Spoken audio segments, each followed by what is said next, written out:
Good morning. Today is 26th of April 2017 and we are going to discuss the articles of The Hindu. सबसे पहले नजर डालते हैं कौन कौन से आर्टिकल्स आज हम डिस्कस करने जा रहे हैं। सबसे पहला जो आर्टिकल है, छत्तीसगढ़ के सुकमा डिस्ट्रिक्ट में सीआरपीएफ बटालियन पे एक अटैक हुआ जिसमें हमारे 25 सीआरपीएफ के जवान शहीद हो गए। तो ये जो आर्टिकल है उस इंसिडेंट्स को, उस अटैक को एनालाइज करेगा और नक्सलिज्म से किस प्रकार से निपटा जाए उसके बारे में कुछ पॉइंट्स भी हम डिस्कस करेंगे। नीचे का जो आर्टिकल है आईएमएफ से रिलेटेड है।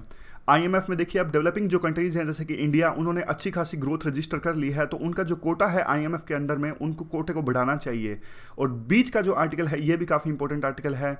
ये आर्टिकल देखिए, अब ट्रंप को 100 दिन पूरे हो चुके हैं जब से उन्होंने ऑफिस ज्वाइन किया था, तो उनकी फॉरेन पॉलिसी और उनके रिलेशंस किस प्रकार से इंडिया के साथ आगे बढ़ेंगे, उन सब बातों को डिस्कस किया गया है। तो इस आर्टिकल को भी हम डिस्कस करेंगे। नीचे जो आर्टिकल है आईपीआर या फिर डाटा एक्सक्लूसिविटी से रिलेटेड है, तो वो सब चीज़ें भी हम डिस्कस करेंगे बीच के आर्टिकल से। आज इंटरव्यू है विक्रम सोनी जो कि एक प्रोफेसर हैं और इन्होंने भी काफ़ी अच्छे पॉइंट्स दिए हैं। वाटर को किस प्रकार से कंजर्व किया जा सकता है, फ्लड प्लेन्स को किस प्रकार से यूज किया जा सकता है वाटर नीड्स के लिए। तो इनके इंटरव्यू के इंपॉर्टेंट पॉइंट्स को हम एक्सट्रैक्ट करेंगे। काफ़ी इंपॉर्टेंट पॉइंट्स हमें इनके इंटरव्यू से मिलेंगे। ये आर्टिकल इंपॉर्टेंट नहीं है। ये जो आर्टिकल है यहीं पे बता देता हूँ। देखिए, national tiger conservation authority NTCA, इन्होंने एक ऑर्डर दिया। एक एक्ट के बारे में आपने सुना होगा, 2006 का एक एक्ट है फॉरेस्ट राइट्स एक्ट, जिसमें ऐसा कहा गया था कि जो ट्राइबल्स फॉरेस्ट में रहते हैं उनको राइट्स दिए जाएंगे लैंड यूज करने के। 4 हेक्टेयर तक वो लैंड यूज कर सकते हैं, यानी जो भी वहाँ पे माइनर प्रोड्यूस है जैसे कोई पत्ते वगैरह जो नीचे गिरे हुए हैं पेड़ों से, उनको यूज कर सकते हैं। लेकिन अभी एनटीसीए ने ऑर्डर दिया है कि जो क्रिटिकल टाइगर हैबिटेट हैं, यानी ऐसे एरियाज, जंगल के ऐसे एरियाज जो टाइगर के हैबिटेट के लिए काफ़ी इंपॉर्टेंट है, वहाँ पे जो फॉरेस्ट राइट्स एक्ट 2006 है ये एप्लीकेबल नहीं होगा। इस प्रकार का ऑर्डर दिया है एनटीसीए ने, जिसको क्रिटिसाइज कर रहा है ये आर्टिकल और कह रहा है कि देखिए, ट्राइबल्स तो एक प्रकार से सहयोग करते हैं टाइगर को कंजर्व करने में, और आप एक प्रकार से दूसरा ऑर्डर दे रहे हैं, आप टाइगर्स को उनके राइट से वंचित कर रहे हैं। तो वो सब बातें हैं। कुल मिला के एसेंस एक ही निकलता है कि जो कंजर्वेशन हो सकता है वो ड्वेलिंग कम्युनिटीज़ यानी कि ट्राइबल्स हैं उनकी सहायता से हो सकता है, उनके सहयोग से हो सकता है। तो ये आर्टिकल है, कुछ खास पॉइंट्स नहीं है, मुद्दा ये है। चलिए स्टार्ट करते हैं। सबसे पहले जो नक्सलिज्म का अटैक हुआ उससे रिलेटेड जो पॉइंट्स हैं। देखिए, ये डिस्ट्रिक्ट है, ये सुकमा डिस्ट्रिक्ट है छत्तीसगढ़ के अंदर में। यहाँ पे सही दिखेगा, देखिए ये छत्तीसगढ़ है, छत्तीसगढ़ के अंदर में सुकमा डिस्ट्रिक्ट है। ये सारा जो एरिया है दंतेवाड़ा, ये नक्सल प्रभावित एरिया है। बस्तर रीजन में नक्सलिज्म जो है काफ़ी ज़्यादा है। तो यहाँ पे देखिए अटैक कहाँ हुआ, सुकमा डिस्ट्रिक्ट पर। 300 माओइस्ट ने हमला कर दिया सीआरपीएफ पर्सनल के ऊपर में। वो लंच ब्रेक पे थे जो सीआरपीएफ के पर्सनल थे, और वहाँ पे गए हुए थे रोड पार्टी को खुलवाने के लिए, यानी रोड को खुलवाने के लिए। क्योंकि देखिए, आमतौर पे वहाँ पे डेवलपमेंट जब वर्क हो रहा है, यानी रोड्स वगैरह की जो कंस्ट्रक्शन होती है, वहाँ पे सिक्योरिटी प्रोवाइड करने के लिए सीआरपीएफ की आवश्यकता पड़ती है। तो वो रोड खुलवाने के लिए गए हुए थे, जो रोड कंस्ट्रक्शन पार्टीज हैं उनकी सुरक्षा के लिए गए हुए थे। और पिछले 7 सालों में सबसे घातक अटैक ये हुआ है। इससे पहले देखिए 2010 में दंतेवाड़ा में अटैक हुआ था, उसमें 76 हमारे सीआरपीएफ के जवान शहीद हुए थे। तो अब क्वेश्चन ये उठता है कि माओइस्ट आखिरकार अटैक क्यों करते हैं। देखिए, माओइस्ट कई रीजन से अटैक करते हैं, लेकिन उसमें से मेन जो रीज़न ये है क्योंकि वहाँ पे बहुत युद्ध स्तर पर डेवलपमेंट वर्क हो रहा है। डेवलपमेंट वर्क यानी कहने का मतलब है वहाँ पे रोड्स बनाए जा रहे हैं, स्कूल्स बनाए जा रहे हैं, हॉस्पिटल्स बनाए जा रहे हैं। तो अब देखिए, जो माओइस्ट माइंड वॉश करते हैं लोकल ट्राइबल्स का, वो इसी बेस पे करते हैं। वो कहते हैं देखिए, आपको तो डेवलपमेंट का लाभ नहीं मिला, अगर डेवलपमेंट वहाँ पे आ जाएगी, अगर रोड्स बन जाएंगे तो कौन साथ देगा माओइस्ट का, ये सोचने वाली बात है। और माओइस्ट ये कतई नहीं चाहते, वो चाहते हैं कि लोग हमें सपोर्ट करें, लेकिन अगर रोड्स बन गए तो वो लोग इनको सपोर्ट नहीं करेंगे। इसलिए वो जानबूझ के जो डेवलपमेंट एक्टिविटीज़ हैं या फिर इंफ्रास्ट्रक्चर के जो प्रोजेक्ट्स हैं उनको रोकने की कोशिश करते हैं, और जो ये अटैक है उसी का ये हिस्सा है। चलते हैं अब दूसरे क्या कंसर्न्स हैं। देखिए, कई सारे कंसर्न्स हैं। क्या इस तरह का जो अटैक हुआ, क्या सीआरपीएफ ने प्रॉपर स्टैंडर्ड ऑपरेटिंग प्रोसीजर्स या फिर जो प्रिकॉशंस हैं उनको फॉलो किया था, या फिर आप कह सकते हैं कि जो पूरा ये अटैक हुआ है वो इंटेलिजेंस गैदरिंग में एक प्रकार से फेलियर है हमारी। हमें प्रॉपर इंटेलिजेंस होनी चाहिए कि इस तरह का जो अटैक है वो हो सकता है। और कई बार ऐसा देखने को मिलता है, देखिए स्टेट पुलिस और पार्लियामेंट्री की जो फोर्सेज हैं उनके बीच में प्रॉपर कोऑर्डिनेशन नहीं देखने को मिलता। अब देखिए, वैसे तो इस बात का डायरेक्ट लिंक नहीं है, लेकिन डायरेक्टर जनरल ऑफ सीआरपीएफ जो ये पोस्ट है वह काफ़ी लंबे समय से खाली पड़ी है। तो कम से कम ये एक सीरियसनेस दिखाता है कि स्टेट कितना सीरियस है नक्सलिज्म से लड़ने में और उस रीजन में सिक्योरिटी प्रोवाइड करने में। स्टेट पुलिस देखिए, आमतौर पर लैंड ऑर्डर जो है वो स्टेट पुलिस के अंदर में आता है, लेकिन देखिए जब से वहाँ पे सीआरपीएफ की जो फोर्सेज हैं या फिर पैरामिलिट्री जो फोर्सेज हैं वहाँ पे सिक्योरिटी प्रोवाइड कर रही हैं, स्टेट पुलिस ने तो अपना काम ही करना छोड़ दिया है। सीआरपीएफ सिर्फ स्टेट पुलिस की सहायता के लिए आई थी, लेकिन स्टेट पुलिस तो कुछ काम करती ही नहीं इस पूरे रीजन में। तो और क्या वे फॉरवर्ड क्या हो सकता है। देखिए, ये अटैक साफ तौर पे माओइस्ट के द्वारा ये अटैक सिक्योरिटी चैलेंज पोज करता है, क्योंकि पिछले दिनों ऐसे ही काफ़ी सारे आर्टिकल्स हमने पढ़े थे जिसमें ऐसा कहा जा रहा था कि जो माओइस्ट की थ्रेट है वो अब कम हो चुकी है। एक आर्टिकल में हमने ये भी पढ़ा था कि 120 डिस्ट्रिक्ट में माओइस्ट की थ्रेट पहले थी और वो घटा के सरकार 80 जो डिस्ट्रिक्ट है उनको क्रिटिकल सेंसिटिव घोषित करने जा रही है। कुछ हद तक ये बात सच भी है, क्योंकि देखिए जो ये अटैक हुआ है ये बिल्कुल कोर में हुआ है। सुकमा, दंतेवाड़ा या जो डिस्ट्रिक्ट्स हैं बिल्कुल क्रिटिकल डिस्ट्रिक्ट्स हैं, तो ऐसा तो नहीं कह सकते कि माओइस्ट की प्रेजेंस बढ़ रही है। ऐसा भी हो सकता है जैसे वो एग्जांपल देते हैं कि बिल्कुल माओइस्ट जो है वो जड़ से ख़त्म होने जा रहे हैं, इसलिए छटपटाहट है, फ्रस्ट्रेशन है उनके अंदर में, इसीलिए वो अटैक्स को अंजाम दे रहे हैं। अब देखिए वे फॉरवर्ड में ये भी आता है कि जो देखिए सरकार को प्रशासन की जो पकड़ है वो बस्तर तक ले जानी होगी, चाहे वो डेवलपमेंट एफर्ट्स हों या फिर दूसरे एफर्ट्स, वहाँ के लोगों को लगना चाहिए कि सरकार हमारे लिए कुछ डेवलपमेंट कर रही है। इसके अलावा जो सिक्योरिटी फोर्सेज या फिर पुलिस फोर्सेज है उनका मोराल भी बूस्ट करने की आवश्यकता है, कि उनको लगना चाहिए कि सरकार ऐसे ही वो अपनी जान जोखिम में नहीं डाल रहे, और ये बिल्कुल एक प्रकार से वर्द है और इनको एक प्रकार से प्राउड फील होगा कि वो देश के लिए कुछ कर रहे हैं, और इसके साथ साथ मॉनिटरी या फिर दूसरे जो बेनिफिट्स हैं वो भी उचित मिलने चाहिए। ये सारी चीज़ें हैं देखिए। उसके अलावा देखिए सारी जो स्टेट पुलिस है उसको स्ट्रेंथन करना होगा, एक्सपेंड करना होगा, और उनको प्रॉपर ट्रेनिंग, प्रॉपर हथियार भी प्रोवाइड करने होंगे। देखिए स्टेट गवर्नमेंट्स जो हैं उनको भी पॉलिटिकल विल दिखानी होगी कि वो लोकल कम्युनिटीज़ तक पहुंच सकें और उनको कन्विंस करा सकें कि आप हथियार छोड़ के या फिर आप नक्सलिज्म का साथ छोड़ के आप सरकार की तरफ आइए और एक डेवलपमेंट में अपनी भागीदारी सुनिश्चित कीजिए। अब ये कहते हैं देखिए जब से माओइस्ट ने हथियार उठाए हैं और वायलेंस का तरीका उठाया है, अपनाया है, तब से देखिए माओइस्ट ने तो अपना आर्ग्यूमेंट खो दिया है। कोई भी आजकल इन्हें माओइस्ट को एक प्रकार से सपोर्ट नहीं करता, जो भी इंटेलेक्चुअल्स हैं। लेकिन जो सरकार है वो भी आर्ग्यूमेंट जीत नहीं पा रही है, क्योंकि देखिए जब तक सिक्योरिटी नहीं प्रोवाइड करेंगे लोगों को, जब तक देखिए वेलफेयर की जो उनकी ज़रूरतें हैं उनको पूरा नहीं करेंगे, तब तक हम ये नहीं कह सकते कि सरकार अपना आर्ग्यूमेंट जीत गई है। तो ये पूरा आर्टिकल था। अगला जो आर्टिकल है देखिए आईएमएफ से रिलेटेड है। सबसे पहले हम इसका बैकग्राउंड जानेंगे, आईएमएफ की हिस्ट्री जानने की हम कोशिश करेंगे। देखिए आईएमएफ का जो आइडिया आया था सबसे पहले जुलाई 1944 में आया था। 45 देशों के प्रतिनिधि जुटे थे। ब्रेटन वुड एक टाउन था न्यू हैम्पशायर का, यहाँ पे ब्रेटन वुड जगह पे जुड़े थे। तो वर्ल्ड बैंक और आईएमएफ को ब्रेटन वुड इंस्टीट्यूशंस भी कहते हैं, क्योंकि इनकी एक प्रकार से जब ये बने थे उसके लिए जो मीटिंग हुई थी वो ब्रेटन वुड में हुई थी, वहीं से इनका नाम पड़ गया ब्रेटन वुड इंस्टीट्यूशंस। अब देखिए वहाँ पे एग्री हुआ, सभी देशों के प्रतिनिधि एक बात पे एग्री हुए कि जो एक प्रकार से 1930 में जो एक बहुत बड़ा द ग्रेट इकोनॉमिक रिसेशन आया था उस टाइम पर, वो दोबारा ना आए, उसके लिए एक ऐसा इंस्टीट्यूशंस होना चाहिए वो, ताकि वो इन सब चीज़ों पर एक प्रकार से नज़र रख सके, वर्ल्ड की इकोनॉमी पे नज़र रख सके। इसलिए एक ऐसा इंस्टीट्यूशंस होना चाहिए। इसलिए 1945 में आईएमएफ एग्जिस्टेंस में आया और 45 में से 29 मेंबर्स ने साइन किया। सबसे पहले जो एग्रीमेंट था आर्टिकल्स ऑफ एग्रीमेंट। अब उसके बाद देखिए ऑब्जेक्टिव्स क्या है, करता क्या है आईएमएफ। अब देखिए सबसे पहले तो ये गवर्नमेंट्स को एडवाइस करता है, दूसरे देशों के जो गवर्नमेंट्स या फिर सेंट्रल बैंक्स होते हैं उनको एडवाइस करता है कि इकोनॉमिक ट्रेंड किस प्रकार से चल रहे हैं, वो सब चीज़ें जो ये रिपोर्ट वगैरह नहीं जारी करता है, जैसे वर्ल्ड इकोनॉमिक आउटलुक आईएमएफ ये जारी करता है ये रिपोर्ट, या फिर जो फिनेंशियल स्टेबिलिटी रिपोर्ट है वो भी आईएमएफ जारी करता है। उसके अलावा देखिए ये रिसर्च करता है, फोरकास्ट करता है कोई इकोनॉमी कितने ग्रोथ रेट से बढ़ेगी, लोन भी देता है। अगर कोई मान लीजिए जैसे इंडिया ने लोन लिया था 1990 में जब हमारा बैलेंस ऑफ पेमेंट क्राइसिस था, तो लोन भी देता है जो कंट्रीज़ जो है डिफ़िकल्टी में होते हैं। इसके अलावा टेक्निकल असिस्टेंस भी देता है, दूसरे कंट्रीज़ को ट्रेनिंग भी देता है। तो ये सब काम आईएमएफ करता है, ऑब्जेक्टिव्स हैं। अब देखिए जो कोटा सिस्टम कैसे होता है, मतलब कोई देश कितना लोन प्राप्त करेगा और कितना रोल होगा, वो सब चीज़ें कैसे डिसाइड होती हैं। देखिए हर एक देश का एक कोटा होता है, कोटा डिपेंड करता है किसी पर्टिकुलर इकोनॉमी का, किसी देश की इकोनॉमी का साइज़ कितना है। अब देखिए ये एग्जांपल है, अब ये सारे देशों के कोटा हैं। अब जैसे 32% है ईयू का, यूएस का 17%, जापान का 6.1%, चाइना का अभी बढ़ा था 3.7% हो चुका है, इंडिया का है 1.9%। तो ये काइंड ऑफ कोटा डिपेंड करता है कि इकोनॉमी का साइज़ कितना है, और जिसका जितना कोटा है वो उतनी ही उसके पास में वोटिंग पावर्स होती हैं और वो उतना ही लोन ले सकता है आईएमएफ से। तो ये सब चीज़ें डिसाइड करता है कोटा है कितना, उतना ही आप वोट दे सकते हो, उतना %, और उतना ही आप लोन ले सकते हो आईएमएफ से। अब ये देखिए कई बार आईएमएफ का क्रिटिसिज्म होता है बहुत ज़्यादा, तो किस लिए क्रिटिसिज्म होता है। तो कुछ लिए देखिए, कुछ कारण तो ये हैं कि कई बार ये लोन जब देते हैं काफ़ी कंडीशंस रख देते हैं कि ये करना पड़ेगा आपको, वो करना पड़ेगा। जैसे आपको अपनी इकोनॉमी जो है वो ओपन करनी पड़ेगी। जैसे एलपीजी रिफॉर्म्स हम लाए थे क्योंकि इन्होंने हमको, आईएमएफ वालों ने हमको लोन दिया था, तो काफ़ी सारी जो चीज़ें हैं इन्होंने हमारे ऊपर में इम्पोज करी थी कि आपको लेबर रिफॉर्म्स लेके आने पड़ेंगे। और भी काफ़ी, जैसे डिवेल्यूएशन के लिए कहते हैं।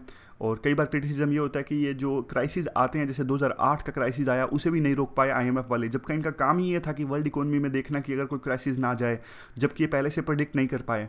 ट्रांसपेरेंसी या फिर इन्वॉल्वमेंट नहीं है। कई बार ऐसा भी आरोप लगता है कि ये मिलिट्री डिक्टेटरशिप को सपोर्ट करते हैं, या फिर जो डेमोक्रेटिक फ्रेमवर्क होना चाहिए, जिस प्रकार से आईएमएफ वर्क करना चाहिए, वैसे नहीं काम करता। तो ये काइंड ऑफ क्रिटिसिजम्स हैं थोड़े बहुत। चलिए, बैकग्राउंड काफ़ी डिस्कस कर लिया, अब आते हैं आर्टिकल की तरफ में। देखिए, कोटा सिस्टम हमने अभी डिस्कस किया कि कोटा सिस्टम क्या है। कोटा सिस्टम देखिए ये सब चीज़ें डिसाइड करता है कि ज़रूरत के समय किस देश को कितना लोन मिलेगा। तो अब देखिए, अब बात यह है कि जो इंडिविजुअल कंट्रीज़ की पावर है इन्फ्लुएंस करने के आईएमएफ डिसीजंस की, वो भी कोटा सिस्टम पर डिपेंड करती है। लेकिन अब डेवलपिंग कंट्रीज़ ने पिछले कुछ सालों में काफ़ी ग्रोथ रजिस्टर करी है, लेकिन उनका कोटा नहीं बढ़ पाया है आईएमएफ के अंदर में। तो डेवलपिंग कंट्रीज़ जैसे कि इंडिया, ये लगातार मांग कर रहे हैं कि हमारा कोटा बढ़ाया जाए। और उसके बाद में देखिए, अगर कोटा नहीं बढ़ता है डेवलपिंग कंट्रीज़ का, तो साफ साफ बात तो यही हुई ना, जो आईएमएफ है वो वर्ल्ड की इकोनॉमीज़ की सही पिक्चर को नहीं रिप्रेजेंट कर रहा है। तो काइंड ऑफ लेजिटिमेसी और क्रेडिबिलिटी है आईएमएफ की, वो इरोड हो जाएगी over the period of time if they are not enhancing the quota of developing countries. उसके बाद में देखिए, कोटा कैसे बढ़ाते हैं। कोटा को बढ़ाने के लिए प्रॉपर एक जनरल रिव्यू होता है। अब देखिए, 15th general review of Kota's, सबसे जो रिसेंट स्टेप था साइज, कोटा के साइज एंड कंपोजिशन को बढ़ाने के लिए, इसको 2017 अक्टूबर तक पूरा किया जाना था, जिसको अभी एक्सटेंड कर दिया गया है 2019 तक।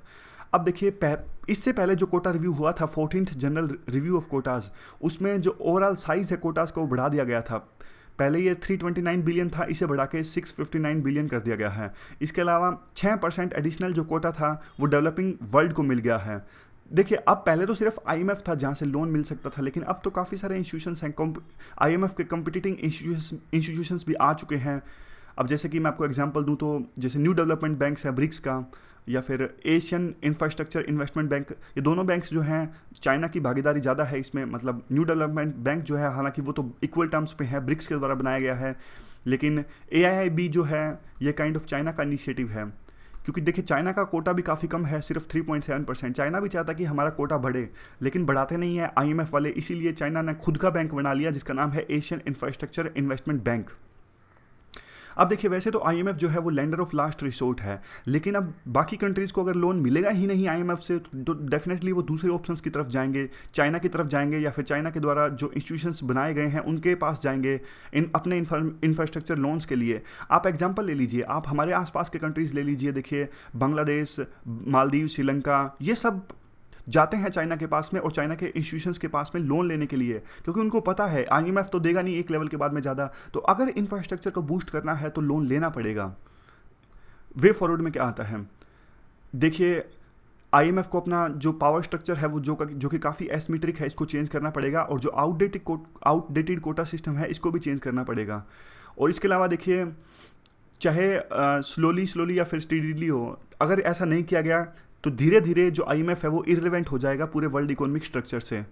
तो इंडिया को क्या चाहिए, देखिए इंडिया तो वैसे भी अपना फंडिंग बेस, इंडिया चाहता है कि जो इंडिया को लोन मिले वो अलग अलग कंट्रीज से मिले, सिर्फ एक इंस्टीट्यूशन से ना मिले, मतलब अलग अलग इंस्टीट्यूशन से मिले, सिर्फ एक इंस्टीट्यूशन से ना मिले। तो इसीलिए इंडिया आईआईबी में भी शामिल हुआ।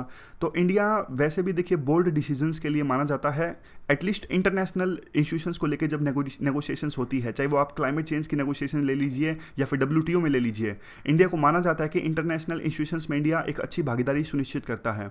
तो अगर इंडिया को अच्छे से इंडिया का कोटा नहीं बढ़ाया जा सकता है तो इंडिया इसको इग्नोर करके दूसरे इंस्टीट्यूशंस की तरफ बढ़ सकता है, जैसे कि IIB। तो ये पूरा आर्टिकल था।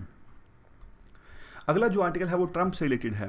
देखिए 100 दिन पूरे हो गए ट्रंप गवर्नमेंट को, और काफ़ी सारी जो चीज़ें ट्रंप ने अपने कैंपेन यानी चुनाव प्रचार के दौरान कही थी, काफ़ी सारी ऐसी चीज़ें हैं जिन पे उन्होंने यू टर्न ले लिया, लेकिन काफ़ी सारी ऐसी भी चीज़ें हैं जहाँ पे उन्होंने अपने चुनाव प्रचार के दौरान जो बातें प्रोमिस किए थे उनको पूरा किया। सबसे पहले तो हम ये जानते हैं यू टर्न उन्होंने कहाँ पे लिया। सीरिया और अफगानिस्तान के मुद्दे पर इन्होंने यू टर्न लिया। इनका जो बार बार दावा था कैंपेन के दौरान में वो यूँ था कि अमेरिका फर्स्ट, कि कहीं पे भी जो अमेरिका है वो वार में पार्टिसिपेट नहीं करेगा। लेकिन जिस प्रकार से सीरिया और अफगानिस्तान में अभी मिसाइल अटैक करवाया गया ट्रंप के द्वारा, वो तो तो यही दिखाता है कि आने वाले दिनों में भी ट्रंप जो है अपने यूएस का जो रोल है सुपर पावर की तरह उसको और ज़्यादा हाईलाइट करेंगे और असर्ट करेंगे। ट्रंप ने काफ़ी कुछ कहा था कि वो ट्रेड वार छेड़ देंगे और कोशिश करेंगे जो ट्रेड डेफिसिट है चाइना और यूएस के बीच में या फिर यूएस और मैक्सिको के बीच में उनको पूरा करने की कोशिश करेंगे ट्रेड वार से, लेकिन अभी तक उन्होंने ऐसा कुछ नहीं किया।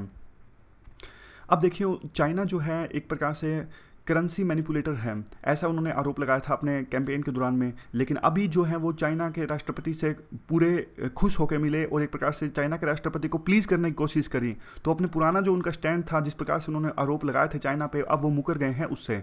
नाटो को ख़त्म करने की बात कही थी ट्रंप ने, लेकिन अब वो ऐसा नहीं कह रहे हैं, वो नाटो को नहीं ख़त्म करने जा रहे हैं। तो कुछ ऐसे चीज़ें जहाँ पे उन्होंने एग्रेसिव रुख दिखाया कैंपेन की तरह। टीपीपी ट्रांस पैसिफिक पार्टनरशिप, वहाँ से अमेरिका ने विड्रा करने की घोषणा की। पेरिस क्लाइमेट चेंज के बारे में काफ़ी कुछ कहा था ट्रंप ने कैंपेन के दौरान में, अभी वो इससे पीछे हट जाएंगे। हालांकि देखिए फॉर्मली अभी पीछे नहीं उठे हैं, औपचारिक अभी घोषणा उन्होंने नहीं की है, लेकिन जिस प्रकार से उनके डिसीजंस हैं कि जो फेडरल एजेंसीज हैं वो डोमेस्टिक एनर्जी पॉलिसी में इंटरफेयर नहीं करेंगे या फिर एमिशंस को कम नहीं करेंगे, तो लेकिन उससे ये साफ साफ लगता है कि वो अब सीरियस नहीं है जितना ओबामा थे पहले पेरिस क्लाइमेट चेंज की जो एग्रीमेंट था उसको फुलफिल करने के लिए। इसके अलावा यूएस ट्रेड टाइज, जो दूसरे देशों के साथ में यूएस ट्रेड टाइज एक प्रकार किस प्रकार से उनका इन्होंने रिव्यू किया और जो ट्रेड डेफिसिट है उसको कम करने की कोशिश करेंगे, ऐसा इन्होंने पॉलिसी अपनाई है। H1B जो वीज़ा पॉलिसीज़ है उसके लिए भी जो ट्रंप काफ़ी सख्त हैं। तो इन 3-4 चीज़ें ऐसी हैं जहाँ पे ट्रंप ने स्टैंड चेंज नहीं किया है। अब देखिए इंडिया के with respect to India Trump किस प्रकार से पॉलिसीज अपना रहे हैं। देखिए अभी तक ट्रंप एडमिनिस्ट्रेशन ने कुछ कहा नहीं है, आर्टिकुलेट नहीं किया है कि इंडिया के साथ में उनके रिलेशंस कैसे होंगे, लेकिन जिस प्रकार से इंडिया के इंटरलोक्यूटर्स हैं या फिर जो नियुक्तियां हुई हैं अमेरिकी प्रशासन में या फिर हमारे जो नेशनल सिक्योरिटी एडवाइजर या फिर फॉरेन सेक्रेटरी मिले हैं वहाँ के लोगों से, काउंटर पार्ट से, तो पॉजिटिव व्यू देखने को आ रहे हैं कि इंडिया के बारे में जो ट्रंप के जो व्यूज़ हैं पॉजिटिव हैं। जैसे कि एग्जाम्पल के तौर पर हम कह सकते हैं लीजा कुर्टिस, ये सीनियर डायरेक्टर हैं साउथ एंड सेंट्रल एशिया वहाँ की अमेरिका की नेशनल सिक्योरिटी काउंसिल में। लेकिन अब देखिए जिस प्रकार से इनकी नियुक्ति हुई है, इनके जो व्यूज़ हैं वो काफ़ी क्रिटिकल है पाकिस्तान के। जिस प्रकार से पाकिस्तान आतंकवाद को सपोर्ट करता है, लीजा कुर्टिस इस बात का काफ़ी विरोध करती हैं। और देखिए वैसे ट्रंप ने एक बात कही थी अपने फर्स्ट कांग्रेस के वो एक प्रकार से जब उन्होंने एक प्रकार से समिट को एड्रेस किया था कांग्रेस के, तो उन्होंने कहा था कि देखिए एक ऐसा देश है, बिना नाम लिए उन्होंने कहा था कि एक ऐसा देश है जो ये बाइक है जिसका नाम है हार्ले डेविडसन, उस पर 100% ड्यूटी लगाता है। तो उनका इशारा इंडिया की तरफ था। इसके अलावा जो निकी हेले हैं उन्होंने भी ऑफर दिया था कि अगर इंडिया और पाकिस्तान चाहे तो यूएस इन देशों के रिलेशंस को सुधारने के लिए मीडिएट कर सकता है। और एक और जो बात है, इंटेलेक्चुअल प्रॉपर्टी को लेके काफ़ी कंप्लेंट्स आई हैं इंडिया के खिलाफ में। यूएस ट्रेड रिप्रेजेंटेटिव्स हैं, उन्होंने मार्केट एक्सेस करने को लेके जो आईपीआर से रिलेटेड इश्यूज़ हैं उनसे रिलेटेड इंडिया के खिलाफ में कंप्लेंट्स उन्होंने एक बार से एड्रेस करी, आप कह सकते हैं एनालाइज़ किया। और इवन जो एक और जो मुद्दा था वो ये था, देखिए क्रिश्चियन चैरिटी एक एनजीओ था जिसका नाम था कंपैशन इंटरनेशनल पे आरोप लगे कि वो इंडिया के अंदर में कन्वर्जन कर रहे हैं, तो जिस पे इंडिया ने क्रैकडाउन किया। हालांकि यूएस के ऑफिशियल्स चाहते थे कि जो मोदी गवर्नमेंट है इस पे एक्शन ना ले, लेकिन फिर भी हमने यूएस के प्रेशर को दूर करते हुए इन पे एक प्रकार से एक्शन लिया। तो ये अभी तक सिर्फ ये सब चीज़ें हुई हैं इंडिया की यूएस के साथ में जब से वो चुन के आए हैं पिछले 100 दिनों के अंदर में। अब देखिए कुछ और जो इंपॉर्टेंट पॉइंट्स हैं। अब देखिए पहले ऐसा कहा जाता है कि जो अमेरिका है वो इंडिया पे काफ़ी उदार रहा है, चाहे वो 2005 का वो मान लीजिए इंडिया यूएस न्यूक्लियर जो डील हुई थी वो मान लीजिए, या फिर और भी काफ़ी सारी चीज़ें हैं, लिमोआ मान लीजिए। अब कहने की बात यह है कि काफ़ी बार यूएस के एक्सपर्ट्स कहते हैं कि यूएस ने काफ़ी कुछ दिया है इंडिया को, काफ़ी उदारता दिखाई है, लेकिन इंडिया ने बदले में कुछ नहीं दिया। जबकि इंडिया का पर्सपेक्टिव हमेशा ये रहता है कि देखिए पाकिस्तान और चाइना के मुद्दे पे आप फ्लिप फ्लॉप करते रहते हो, कभी आपका स्टैंड चेंज होता है, कभी आप पाकिस्तान का विरोध करते हो, फिर उसी पाकिस्तान को आप सहायता भी प्रोवाइड करते हो। अब ये आर्टिकल कहता है कि देखिए ट्रंप तो ज़्यादा ही स्ट्रेट फॉरवर्ड हैं और वो पूछ सकते हैं इंडिया से साफ साफ, इंडिया अफगानिस्तान में किस प्रकार से हेल्प करने जा रहे हैं, या फिर इस्लामिक स्टेट से किस प्रकार से लड़ने में हेल्प करने जा रहे हैं, या फिर सीरिया में किस प्रकार से वो यूएस की सहायता कर सकता है, या फिर ईस्ट एशिया में। तो ये सारे जो चीज़ें हैं वो पूछी जा सकती हैं ट्रंप के द्वारा हमारे प्राइम मिनिस्टर मोदी से। तो 3 रीजन्स हैं जिससे देखिए 2-3 रीजन्स हैं जिससे जो इंडिया और यूएस के जो रिलेशंस हैं उनमें एक प्रकार से दरारें हैं। देखिए यूएस और इंडिया के जो रिलेशंस हैं वो बराबरी के रिलेशंस नहीं है, दोनों के दोनों जो है हेजमोनिक पावर्स हैं, दोनों का जो अहम है ईगो है वो काफ़ी बड़ी है, दोनों पोस्ट कॉलोनियल स्टेट हैं, दोनों डेमोक्रेटिक कंट्रीज़ हैं। डेमोक्रेसी में कई बार काफ़ी दिक्कत आती है। अब देखिए डेमोक्रेसी में किस प्रकार से दिक्कत आती है, अब डेमोक्रेसी में दिक्कत इसी प्रकार से आती है कि देखिए एक लेवल के बाद में डोमेस्टिक प्रेशर काफ़ी ज़्यादा होता है। अब देखिए अब चाहे हमारी, अगर मान लीजिए ये हमारे लिए फ़ायदेमंद है कि हम IS से लड़ने के लिए हमारी सेना भेजें, फिर भी मान लीजिए अगर इस तरह का डिसीजन लिया जाता है गवर्नमेंट के द्वारा, मैं यूँ नहीं कह रहा है फ़ायदेमंद, इस बात पे डिबेट हो सकती है, लेकिन एग्जांपल दे रहा हूँ कि अगर मान लीजिए फिर भी फ़ायदेमंद है तो डोमेस्टिकली काफ़ी विरोध होगा इस बात का, काफ़ी डिबेट होगी लोकल मीडिया में। तो काइंड ऑफ देखिए डेमोक्रेटिक जो गवर्नमेंट्स होती है ना, कई बार कंसेंसस आ पाना काफ़ी मुश्किल हो जाता है इन चीज़ों पर। और यूएस देखिए यूएस को आने वाले समय में पाकिस्तान की सपोर्ट पड़ेगी, जरूरत पड़ेगी।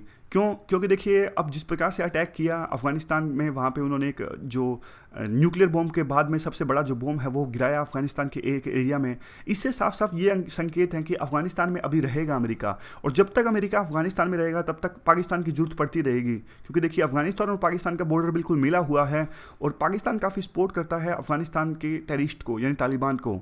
तो इसलिए अमेरिका को जरूरत है, पाकिस्तान की जरूरत पड़ेगी पाकिस्तान की, अगर वो अफगानिस्तान में शांति स्थापित करना चाहते हैं तो। इसके अलावा जो अमेरिका है वो उलझा हुआ है ईरान, सीरिया, रशिया, इन सब के साथ में। और देखिए अब यूएस ने माना भी है कि हाल फिलहाल पिछले कुछ सालों में जो यूएस की कैपेसिटी है पाकिस्तान के बिहेवियर को चेंज करने की, वो काफ़ी कम हुई है। 2001 के बाद में तो पाकिस्तान काफ़ी बातें मानता था यूएस की, लेकिन अब वो यूएस की मानता नहीं है। तो यूएस की कैपेसिटी अब एक प्रकार से डिनाइग्रेट हो चुकी है, कम हो चुकी है पाकिस्तान को अपनी बात मनवाने में। देखिए अब यूएस के जो कई चीज़ें हैं ना, कई जो उन्होंने डिसीजंस लिए या फिर उनकी जो फॉरेन पॉलिसी है, वो कहीं ना कहीं एक प्रकार से हिकअप्स पैदा कर रहा है इनके एलाइज कंट्री में और इंडिया में भी। अब जैसे पहले तो देखिए ट्रंप ने काफ़ी बातें कही कि वो चाइना को चैलेंज करेंगे, और ऐसा भी कहा था कि चाइना जो है वो करेंसी मैनिपुलेटर है। लेकिन अब वो कहते हैं कि वो वन चाइना की पॉलिसी को सम्मान करते हैं। लेकिन पहले उन्होंने क्या किया था, जैसे ही उन्होंने, उनका एक प्रकार से रिजल्ट आया था, उन्होंने ताइवान के प्रेसिडेंट से बात की थी और कहा था कि देखिए हम ऐसा करेंगे। लेकिन बाद में चाइना ने एक प्रकार से उनको धमकी दी कि जब तक आप वन चाइना पॉलिसी को रिस्पेक्ट नहीं करेंगे तब तक चाइना के प्रेसिडेंट यूएस के प्रेसिडेंट से बात नहीं करेंगे। फिर इन्होंने यू टर्न लिया और बात की। उसके बाद में देखिए इससे क्या होता है, अभी जो इनकी विजिट हुई थी यूएस के प्रेसिडेंट की चाइना के अंदर में, और तब भी देखिए काफ़ी तरह की ऐसी चीज़ें थी कि दोबारा से एक जो कंसेप्ट है G2 का कंसेप्ट ये है कि देखिए यूएस और जो चाइना है वो दोनों बड़ी पावर्स हैं, और जो ऐसा कहा जाता है कि दोनों आपस में अगर मिल गए तो बाकी जो देश हैं, एलाइज हैं इन दोनों कंट्रीज़ के, वो अधर में रह जाएंगे। तो G2 का जो कंसेप्ट है वो फिर से उभर के आया, जिस प्रकार से थोड़ी बहुत बातचीत हुई थी अभी ट्रंप और चाइना के प्रेसिडेंट की। तो इससे क्या है, जो बाकी जो कंट्रीज़ हैं, जापान, साउथ कोरिया, उनको डर लगने लगता है, क्योंकि इनकी सुरक्षा का जो जिम्मेदारी है वो यूएस पे है, और इनको एक प्रकार से डिफरेंसेस इनके हैं या फिर शत्रुता है वो है चाइना के साथ में। अगर यूएस और चाइना की दोस्ती हो गई तो फिर ये कहाँ पे जाएंगे, Japan, south Korea, even India भी। इंडिया और यूएस की दोस्ती जो पिछले कुछ सालों में बढ़ी है वो भी इसी कारण से बढ़ी है, क्योंकि चाइना जो है, जो यूएस जो है वो चाइना को कंटेन करना चाहता है, और इंडिया भी है वो भी चाइना को अपना दुश्मन समझता है, क्योंकि वार भी हुआ है 1962 में। तो इसलिए वो कहते हैं ना, दुश्मन का दुश्मन दोस्त होता है। तो इसीलिए इंडिया की दुश्मनी चाइना से है और यूएस की दुश्मनी भी चाइना से है। तो इंडिया और चाइना जो है आपस में दोस्त हो गए। लेकिन अगर चाइना और यूएस की दोस्ती हो गई तो इंडिया कहाँ पे जाएगा, तो ये बात है। तो लास्ट में यही आता है कि देखिए जो हमारे डिफेंस मिनिस्टर हैं, दोनों हैं वैसे, डिफेंस और फिनेंस, अरुण जेटली, ये गए थे यूएस में अभी, और एक इन्होंने वहाँ पे डिनर में पार्टिसिपेट किया था यूएस के डिफेंस जायंट्स के साथ में। तो इन्होंने भी अपने, अरुण जेटली साहब ने, इन्होंने अपना व्यू अपना साफ साफ बता दिया कि देखिए अगर अमेरिका हमारे कंसर्न्स को एड्रेस नहीं करता तो हमारा अगला स्टॉप मॉस्को है, यानी रशिया है। तो ये पूरा आर्टिकल था। अगला जो आर्टिकल है वो देखिए वो है डाटा एक्सक्लूसिविटी से रिलेटेड। ये क्या होता है डाटा एक्सक्लूसिविटी, सबसे पहले मैं आपको बताता हूँ, फिर आपको बेसिक्स समझ में आ जाएंगे। देखिए आमतौर पे क्या होता है, कोई भी नई दवाई का अप्रूवल तब मिलता है जब भी कोई कंपनी प्रॉपर क्लिनिकल ट्रायल्स का डेटा, यानी क्लिनिक में प्रॉपर ट्रायल्स करती है और उसका जो सारा का सारा डेटा है वो प्रॉपर अथॉरिटीज़ को सबमिट करती हैं, तब जाके उनको अप्रूवल मिलता है। कंपनी कहती है ये देखिए हमने क्लिनिक में पूरा ट्रायल किया है इंसान के ऊपर, यानी ह्यूमन बींग्स के ऊपर में, और जो दवाई इससे बनी है इसका कोई साइड इफेक्ट नहीं है और ये फ़ायदेमंद साबित होगी, तब जाके अप्रूवल मिलता है। अब बात यह है कि देखिए जो कंपनीज़ हैं, जो अमीर कंपनीज़ हैं, बड़ी बड़ी डेवलप्ड कंट्री की जो कंपनीज़ हैं, वो नया प्रोडक्ट बनाती हैं, नई कोई दवाई बनाती है, तो उनको सबसे पहले तो देखिए 20 साल के लिए पेटेंट मिलता है, यानी 20 साल तक कोई भी जेनरिक ड्रग प्रोड्यूस नहीं कर सकता उस दवाई की जो एक अमीर कंपनी ने काफ़ी रिसर्च करके बनाई है। लेकिन ये करते क्या है, 20 साल पूरे होने के बाद में भी, मान लीजिए आज 2017 में दवाई बनाई है तो 2037 तक तो इनको मिल गया, नया पेटेंट मिल गया इनको। लेकिन फिर ये क्या करते हैं, अब देखिए अब इन्हें क्या करना चाहिए, 2037 के बाद में अपने जो इनका क्लिनिकल ट्रायल्स का डेटा है वो भी तो छोड़ देना चाहिए ना। नहीं, ये क्या करते हैं, 2037 तक तो इनको वैसे ही पेटेंट मिल गया। फिर ये कहते हैं कि देखिए हमारे क्लिनिकल ट्रायल्स के डेटा को कोई यूज़ नहीं कर सकता जिसके लिए दवाई का अप्रूवल मिलेगा। अब जो जेनरिक कंपनीज होती हैं वो तो बेचारी छोटी कंपनीज होती हैं, अब वो देखिए वो क्लिनिकल ट्रायल्स को करने लगेंगी तो काफ़ी खर्चा आ जाएगा, बहुत सारा खर्चा आ जाता है, काफ़ी सारे पैसे लगते हैं, एक्सपेंसिव और लेंथी प्रोसेस होती है ये। तो ये आमतौर पे ये क्या करती हैं, ये उन्हीं अमीर कंपनीज जो हैं उन्हीं के डेटा को इस्तेमाल कर लेती हैं और सबमिट कर देती हैं कि देखिए ये डेटा है और कोई बुरा असर नहीं है, आप हमें अप्रूवल दे दीजिए। लेकिन जो ये चाहते हैं ना, अब अमीर देशों की कंपनीज चाहती हैं कि 2037 के बाद में भी, यानी 20 साल के बाद में भी 8 साल के लिए में डाटा एक्सक्लूसिविटी होनी चाहिए, यानी हमारे डेटा को कोई यूज़ ना कर सकें। तो इफेक्टिव जो पेटेंट हो जाएगा वो 28 सालों तक का हो जाएगा, 20 सालों तक तो वैसे ही मिलेगा, 8 सालों तक इनके कोई डेटा को यूज़ नहीं कर सकेगा। और जो जेनरिक कंपनीज हैं वो एक प्रकार से वो डेटा नया क्रिएट कर नहीं सकती, क्योंकि इसके लिए उनको बहुत ज़्यादा पैसा चाहिए, जो पोजीशन है वो, जो प्रोसेस है काफ़ी कॉम्प्लिकेटेड है। तो ये पूरी चीज़ है। अब देखिए कॉन्टेक्स्ट ये है कि 26 अप्रैल को वर्ल्ड इंटेलेक्चुअल प्रॉपर्टी डे है, यानी आज ही है 26 अप्रैल। तो देखिए पहले भी जो आईपीआर के इश्यूज़ हैं डब्ल्यूटीओ में काफ़ी सुर्खियों में रहते हैं, और डब्ल्यूटीओ में जो डेवलप्ड कंट्रीज़ हैं वो ये आईपीआर के इश्यूज़ को, यानी इंटेलेक्चुअल प्रॉपर्टी राइट्स के इश्यूज़ को इम्पोज करने की कोशिश करते हैं। अब देखिए ये सब आरसीईपी में भी हो रहा है। आरसीईपी में कौन कौन से देश आते हैं, एशियान कंट्रीज़ के 10 देश हैं, प्लस में 6 देश कौन कौन से हैं, China, Japan, south Korea, Australia, New Zealand और इंडिया। 16 देशों का एक समूह है आरसीईपी। तो इसमें देखिए अब इसमें भी जो ये चीज़ें हैं, डाटा एक्सक्लूसिविटी और आईपीआर यहाँ भी नेगोशिएट हो रही हैं, जो कि इंडिया के लिए अच्छी बात नहीं है। अब ये हमने डिस्कस किया कि डाटा एक्सक्लूसिविटी होता क्या है। अब देखिए जो फाइट है पेटेंट्स के लिए, आजकल किसी भी चीज़ के लिए पेटेंट लोग डाल देते हैं, कॉपीराइट डाल देते हैं। जैसे मोटरसाइकिल का साउंड कैसे है, इस पर भी पेटेंट करवाया हुआ है कंपनीज़ ने। अब देखिए एक और जो बात है, एक बंदर था, एक जो हमारे जो फोटोग्राफर थे उन्होंने अपना मोबाइल या फिर जो भी कैमरा था वो बंदर को दे दिया, तो बंदर ने क्या किया, अपनी सेल्फी ली। तो अब इस बात पे भी विवाद है कि बंदर ने खुद सेल्फी ली है, उसके जो सेल्फी यानी उसकी फ़ोटो है उसका कॉपीराइट्स एक्ट किसके पास में होंगे। यानी देख लीजिए कितनी छोटी छोटी बात पे आज जो कंपनीज हैं वो कॉपीराइट एक्ट करवा रही हैं या फिर जो है पेटेंट अपना करवा रही हैं। तो अब बात यही आती है कि देखिए हमें ये डाटा, क्योंकि अभी देखिए अभी तक हमारा जो देश है वो डाटा एक्सक्लूसिविटी को नहीं मानता, तो अब ये क्वेश्चन ये उठता है कि हमें डाटा एक्सक्लूसिविटी देनी चाहिए 20 साल के बाद 8 सालों तक के लिए अमीर कंपनीज़ को, या फिर नहीं देनी चाहिए। यानी हमारी जो जेनरिक ड्रग्स हैं वो 20 सालों के बाद में जो अमीर कंपनीज़ हैं उनके डाटा को इस्तेमाल कर सकती है। इस प्रकार का रूल अभी है, लेकिन मांग रहे हैं अमीर देश, कह रहे हैं कि डाटा एक्सक्लूसिविटी मिलनी चाहिए। ये तो देखिए इस बात पर डिपेंड करता है कि आईपी की हमारी समझ है कितनी और कितना हम ओब्लाइज हैं इस चीज़ को प्रोटेक्ट करने में। उसके बाद में क्या आता है, ये देखिए ये है डाटा एक्सक्लूसिविटी। ये हमने डिस्कस किया कि protection of clinical trials and other test data. अब देखिए बात आती है कि एवरग्रीनिंग, ये जो हमने देखा 20 प्लस में 8 साल, ये तो देखिए साफ साफ एवरग्रीनिंग हो गया हमारा। जो देखिए जो पेटेंट एक्ट है उसका सेक्शन 3D ये कहता है कि साफ साफ आप एवरग्रीनिंग ऑफ पेटेंट्स नहीं करवा सकते। लेकिन इस प्रकार से देखिए 20 प्लस में 8 28 साल तो उनके वैसे ही हो गए, यानी 28 साल तक कोई भी जेनरिक जो कंपनी है वो सस्ती दवाइयाँ नहीं प्रोड्यूस कर सकती। तो ये हमारे एक्ट के विरुद्ध में है।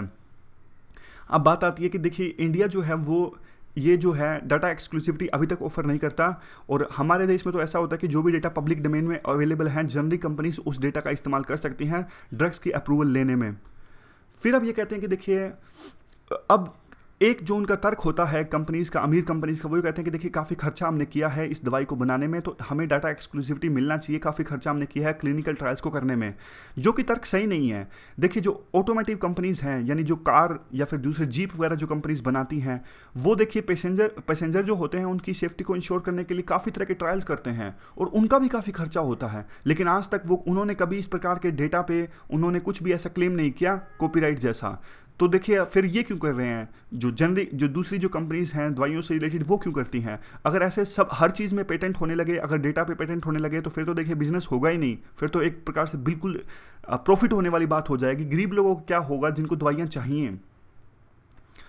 और दूसरी बात ये देखिए ना, जो ऑटोमेटिव कंपनीज़ हैं वो तो देखिए डमीज़ पे एक्सपेरिमेंट करती हैं, जबकि ये जो हैं कंपनीज़ जो हैं क्लिनिकल ट्रायल्स वाली अमीर कंपनीज़, ये तो देखिए ह्यूमन बींग्स पे ट्रायल करती हैं। तो इनकी तो मॉरल रिस्पॉन्सिबिलिटी भी है कि और ज़्यादा ह्यूमन बींग्स पे ट्रायल ना हो, तो हम ही आपको वो डेटा प्रोवाइड कर देते हैं, ऐसा उनको करना चाहिए। जबकि वो ऐसा करते नहीं हैं, बल्कि एक प्रकार से कोर्ट में भी जाते हैं कि दूसरी कंपनीज़ को फोर्स किया जाए कि वो नए ट्रायल्स करें, और वो भी ह्यूमन बींग्स के ऊपर में। तो काइंड ऑफ मॉरल रिस्पॉन्सिबिलिटी से भी दूर भाग रहे हैं ये। उसके बाद में देखिए ये कहते हैं कि 3 ऐसे कारण हैं जिसकी वजह से ये जो डाटा एक्सक्लूसिविटी है वो एप्लीकेबल नहीं होना चाहिए। कौन कौन से ऐसे कारण हैं? सबसे पहले तो देखिए, जो इस प्रकार से प्रोटेक्शन प्रोवाइड करना कंपनीज को बिना किसी इंस्टीट्यूशनल चेक, अपोजिशन या फिर रिवोकेशन के, तो बिल्कुल गलत है। इवन पेटेंट्स में भी एक ऑप्शन मिलता है दूसरी कंपनीज को कि वो डेटा दूसरी जो भी चीज़ें हैं, यानी दूसरी कंपनीज को मौका मिलता है वो कि वो अपोज कर सकें, उस डिसीजन को रिवोक कर सकें, लेकिन डाटा एक्सक्लूसिविटी में इस तरह का कोई ऑप्शन नहीं है।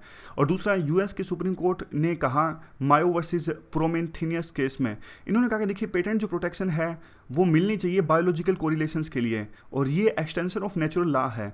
इसके अलावा जो तीसरी रीज़न ये है कि देखिए इंटेलेक्चुअल प्रॉपर्टी जैसे जो एक्सक्लूसिविटी है वो एक तरह से, अगर देखिए मनी सिर्फ एक इशू होगा तो आने वाले दिनों में तो देखिए दूसरी इंडस्ट्रीज़ वो किसी भी क्षेत्र में हो अपना अपना आईपी वो क्लेम करेंगी, और इससे तो देखिए कुछ भी मानव समाज का भला नहीं होगा, ये कहते हैं। तो 3 कारण हैं मुख्यतः जिसपे ये कहते हैं कि इंडिया को डाटा एक्सक्लूसिविटी नहीं अपनानी चाहिए। अगला आर्टिकल जो है वो इंटरव्यू के साथ में है, विक्रम सोनी के साथ में, काफ़ी अच्छे पॉइंट्स हैं इसमें।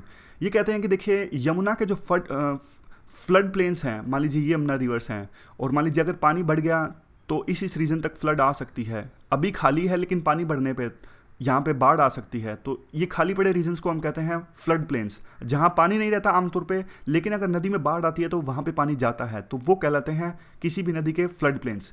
सबसे पहले तो ये कहते हैं कि देखिए यमुना नदी के फ्लड प्लेन्स को इस्तेमाल किया जा सकता है। फ्लड प्लेन्स के एक्वीफायर में काफ़ी सारा पानी है, और पानी जो है वो साफ़ पानी है। साफ़ पानी क्यों है? क्योंकि ये कहते हैं कि देखिए काफ़ी बार जो है ना बारिश होती है बहुत ज़्यादा, तो बारिश होती है तो एक्वाफायर में वो पानी चला जाता है, और जो यमुना का पोल्यूटेड पानी है और जो बारिश का पानी यहाँ पे नीचे फ्लड प्लेन्स में नीचे चला जाता है, उन दोनों के बीच में कॉन्टैक्ट नहीं है, इसलिए पानी जो है वो काफ़ी साफ़ है और उसको इस्तेमाल किया जा सकता है, दिल्ली की ज़रूरतों को उससे पूरा किया जा सकता है, और 400 से लेकर 700 करोड़ का इनका फ़ायदा होगा। और देखिए लेकिन ये कुछ कंडीशंस रखते हैं। ये कहते हैं कि देखिए कुछ ही पानी का यूज़ किया जाए, ऐसे नहीं कि आप सारा पानी एक बारी में इस्तेमाल कर दो। ये कहते हैं कि देखिए यमुना का जो फ्लड प्लेन्स था नोएडा के अंदर में, वहाँ पे बहुत ज़्यादा एक्सप्लोइटेशन स्टार्ट हुआ वाटर का, फ्लड प्लेन्स के वाटर का, एक्वीफायर में जो वाटर मौजूद था, तो 25-30 सालों के अंदर अंदर में वो वाटर ख़त्म हो गया। तो ये कहते हैं कि देखिए काफ़ी सारा पानी है लेकिन सिर्फ 100 MCM ऐसा कुछ यूनिट है वाटर की, सिर्फ इतना वाटर यूज होना चाहिए, और ताकि जो है हर एक साल जब भी बारिश आती है तो वो वाटर है वो रिप्लेनिश हो जाए, यानी दोबारा से वो प्यूरीफायर्स हैं वो अपने आप को कंपनसेट कर ले जो पानी निकाला है इंसान ने वहाँ से। तो उसके लिए बाकायदा सेंसर्स यूज करने की आवश्यकता है। सेंसर्स होने चाहिए, क्वालिटी ऑफ वाटर भी मेंटेन की जा सके, और दूसरा यहाँ पे देखिए सेंसर्स और पीजोमीटर्स होने चाहिए जो कि ग्राउंड वाटर लेवल्स को भी मेजर कर सके कि जो ग्राउंड वाटर लेवल्स हैं वो तो ज़्यादा कम नहीं हुए, और दूसरा सैलिनिटी भी मेजर करनी चाहिए, क्योंकि एक लेवल के बाद में अगर ओवर एक्सप्लॉइट हम वाटर को कर लेते हैं एक्वीफायर्स को, तो सैलिनिटी काफ़ी ज़्यादा बढ़ जाती है। तो टाइम टू टाइम हमें ग्राउंड लेवल, जो ग्राउंड का वाटर लेवल है वो भी मेजर करना है, और सैलिनिटी भी मेजर करनी है। ये दोनों चीज़ें हमें करनी है। अब देखिए ओवर एक्सप्लॉइट हम कर लेंगे तो एक्वीफायर है वो हमेशा के लिए ख़त्म हो जाएंगे, और यही चीज़ हमें समझने की आवश्यकता है। आगे क्या है? आगे देखिए कहते हैं कि सबसे पहले तो देखिए कंजर्वेशन की बात करते थे विक्रम सोनी। तो अब पत्रकार इनसे पूछते हैं जिन्होंने इंटरव्यू लिया कि आप आजकल कंजर्वेशन एंड यूज पे फोकस कर रहे हो, तो इसका जवाब ये देते हैं कि देखिए आजकल जो टाइम है वो कंजर्वेशन और यूज का है, लेकिन यूज इस प्रकार से किया जाए कि वो हमेशा के लिए जो रिसोर्स है वो ख़त्म ना हो जाए। तमिलनाडु का भी एग्जाम्पल देते हैं। ये कहते हैं कि देखिए तमिलनाडु की में काफ़ी सूखा आता है, 2 बार लगातार सूखा आया। ज़्यादातर जो रिवर्स हैं वो वेस्टर्न घाट से निकलती हैं तमिलनाडु के अंदर में। ये देखिए ये तमिलनाडु है यहाँ पर, तो वेस्टर्न घाट से रिवर निकलती हैं। ये कहते हैं कि देखिए वहाँ पे क्या है, रिवर में तो पानी कम है, लेकिन रिवर के आसपास के जो फ्लड प्लेन्स हैं वहाँ पे काफ़ी पानी है। लेकिन दिक्कत क्या है, बहुत सारे ऐसे एरियाज़ में यहाँ पे रियल एस्टेट डेवलप हो गया है, तो लेकिन फिर भी ये कहते हैं अभी भी पॉसिबल है कि उस पानी को यूज किया जा सकता है। फिर ये कि ये सब टेरेनियन एक्वीफायर की बात करते हैं। ये कहते हैं कि देखिए बारिश जब आती है तो जो रिज है, रिज में फॉरेस्ट में जो पानी आता है वो जो फॉरेस्ट में पेड़ वगैरह है पत्तों से पानी गिर के नीचे एक फॉरेस्टेड हिल्स में जमा हो जाता है। ये कहते हैं उस पानी को यूज किया जा सकता है मिनरल वाटर की तरह। एक पॉइंट ये देते हैं। फिर अगले एक पॉइंट देते हैं अमरावती कैपिटल पे। अमरावती कैपिटल आपको पता है नया स्टेट है, एक आंध्र प्रदेश का निर्माण हुआ है। तो इस कैपिटल के बारे में ये कहते हैं कि देखिए यहाँ पे जो कैपिटल है ये उसमें क्या है, उसमें फ्लड बैंक यानी जो फ्लड प्लेन्स है रिवर्स के, वहाँ पे कृष्णा रिवर है, अमरावती कैपिटल कृष्णा रिवर पर है। तो यहाँ पे देखिए जो फ्लड प्लेन्स हैं उसका इस्तेमाल किया जा सकता है पानी की ज़रूरतों के लिए, किसानों के लिए, सब्जियों के लिए, और जो वहाँ पे लोग रहेंगे उनकी ज़रूरतों को पूरा करने के लिए। लेकिन सरकार ने क्या किया, फ्लड प्लेन्स पे भी इंफ्रास्ट्रक्चर क्रिएट कर दिया, वहाँ पे कैसीनोज वगैरह या फिर काफ़ी कुछ प्रोजेक्ट्स में अभी प्रपोज्ड हैं। तो इन्होंने लेटर भेजे आंध्र प्रदेश के चीफ मिनिस्टर को, और इन्होंने कहा कि देखिए आप चेस बोर्ड जैसा मॉडल अपना सकते हो। चेस बोर्ड जैसा ऐसे होता है, देखिए ये काला हो गया चेस बोर्ड में, फिर वाइट, फिर दोबारा काला, और ऐसे चलता रहता है नीचे वाइट। तो ये कहते हैं कि देखिए ऐसा कीजिए, आप यहाँ पे जो ब्लैक है वहाँ पे इंफ्रास्ट्रक्चर क्रिएट कीजिए, बाकी जो है वो ग्रीनरी के लिए छोड़ दीजिए। ऐसे पूरा मॉडल आप ऐसे अपनाइए पूरा अमरावती का, black and white, black and white, black पे इंफ्रास्ट्रक्चर कीजिए, फिर खाली छोड़ के ग्रीनरी के लिए छोड़ दीजिए, ऐसे ही आगे फिर दोबारा इंफ्रास्ट्रक्चर, फिर आगे ग्रीनरी के लिए। इससे क्या होगा, देखिए टेम्परेचर वहाँ पे काफ़ी बढ़ जाता है, गर्मियों में 45 डिग्री सेल्सियस तक पहुँच जाता है। तो एक तो फ़ायदा इसका साफ साफ ये होगा कि जो टेम्परेचर है वो वहाँ पे काफ़ी कूल रहेगा अगर पेड़ पौधे ज़्यादा होंगे, क्योंकि गर्मी में देखिए जो हवा है वो गर्म होकर ऊपर उठती है, तो उसको ठंडा कर, उसको वैक्यूम जो क्रिएट किया है गर्म हवा ने ऊपर उठ के, उसको फिल करने के लिए ठंडी हवा चलती है पेड़ पौधों से और आसपास के रीजन से आती है, तो इससे टेम्परेचर काफ़ी अच्छा रहेगा। फिर लास्ट में काफ़ी इंपॉर्टेंट बात कहते हैं कि देखिए अमरावती का जो मॉडल है वो तो काफ़ी अच्छा है, लेकिन सेल्फ सस्टेनिंग नहीं है। फ़ायदा क्या इस चीज़ का, जब आप बहुत ज़्यादा इंफ्रास्ट्रक्चर क्रिएट कर दो लेकिन वो सेल्फ सस्टेनिंग ना रहे। और इसलिए साइंटिस्ट लास्ट बात ये कहते हैं, क्वेश्चंस में कहते हैं कि देखिए साइंटिस्ट को आगे आना चाहिए। कहते हैं कि 4 लाख स्टूडेंट्स हमारे रिसर्च करते हैं, लेकिन ये अच्छी रिसर्च नहीं करते हैं, ये सिर्फ इंटरनेट के बेस पे या फिर जनरल्स के बेस पे रिसर्च करने लगते हैं। ये कहते हैं कि देखिए जो आइडिया हमने दिया, ऐसे आइडियाज़ पर स्टूडेंट्स को रिसर्च करनी चाहिए और आगे आना चाहिए, क्योंकि साइंस जो है आज के टाइम में मल्टी डिसिप्लिनरी है और इसका यूज़ किया जा सकता है डेली लाइफ में। तो ये पूरे आर्टिकल्स थे। आज के डिस्कशन में बस इतना ही। Thank you very much for discussion.